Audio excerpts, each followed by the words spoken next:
प्रणाम गुरुजी। मेरा नाम शानू जैन है। जैन परिवार से मैं बिलोंग करता हूँ।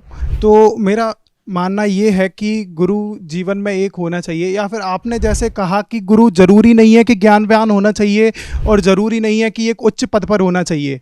तो महाराज जी, आपको ये नहीं लगता कि शायद इससे हम इस बात से अंधविश्वास को बढ़ावा दे रहे हैं, या फिर किसी को भी अपन आगे सर झुकाएंगे तो इससे अंधविश्वासी बाबाओं का और बढ़ावा मिलेगा, बढ़ती हुई संख्या देखने को यहाँ पर मिलेगी अपन को? अच्छा प्रश्न है आपका।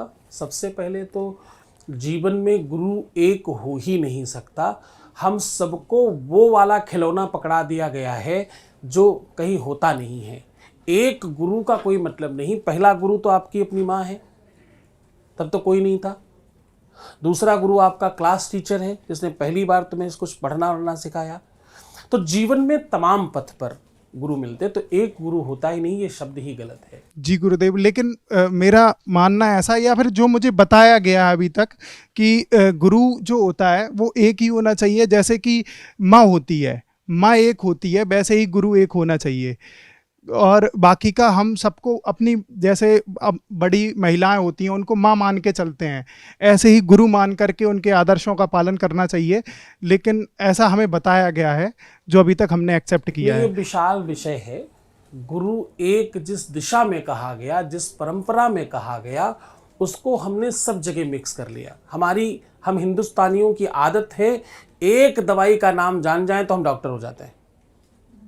इस देश में तमाम लोगों की बात कर रहा हूं, इतनी सी जानकारी में डॉक्टर हो गए, और बड़े डॉक्टर हो गए सर, 10-10 हजार करोड़ का टर्नओवर कर रहे हैं।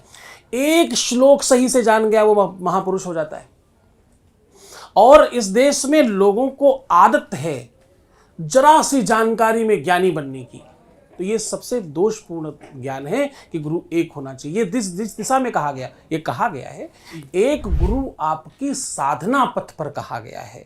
जब आप साधना पथ पर चलते हैं, क्योंकि वो पथ बहुत नितांत पर्सनल है, वहाँ कोई नहीं है, और वहाँ जरा सा तुम चूक गए तो नीचे गिर जाओगे। क्योंकि साधना पथ बहुत बहुत नीरस और बहुत भ्रामक है, बहुत उसमें भटकाव बहुत है। वहाँ एक ही गुरु होना चाहिए जो तुम्हें समझ चुका है, जो तुम्हें जान चुका है, तुम्हें उंगली पकड़ा कर धीरे धीरे ले जा रहा है, उसे मालूम है तुम्हें कैसे ले जाना है।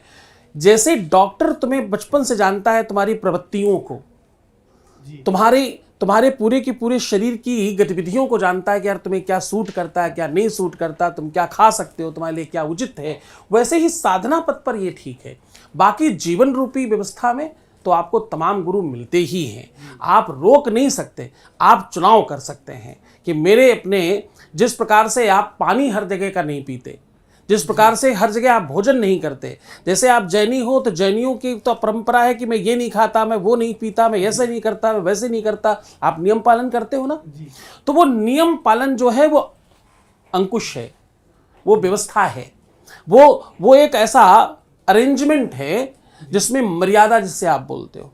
तो आप सेलेक्टिव रहो, क्या करना है क्या नहीं करना, किसको उस अवरे के अंदर लेना और किसको नहीं लेना। बस इतनी जानकारी ही आपको बेहतर कर सकती है। गुरु हर क्षण क्षण मिलते हैं। ये भारतवर्ष है, यहाँ शिष्य नहीं मिलते, यहाँ गुरु ज़्यादा मिलते हैं। हर चौराहे पर, हर पान की दुकान पर, हर चाय की दुकान पर, तुम्हारे हॉस्टल के हर कमरे में एक आध, और ज़बरदस्ती हाथ पकड़कर हिला डुला कर बोलने वाले। सुन रहे हो, सुन रहे हो, सुनो सुनो जरा सुनना। तुम्हें पता है, तुम्हें नहीं सुनना हो तो भी सुनाने वाले यहाँ गुरु ज़्यादा हैं। पढ़ने वाला बच्चा तो विश्व की सबसे बड़ी बड़ी यूनिवर्सिटियों में भी जा रहा है, पर पढ़ाने वाला हर चौराहे पर घूम रहा है।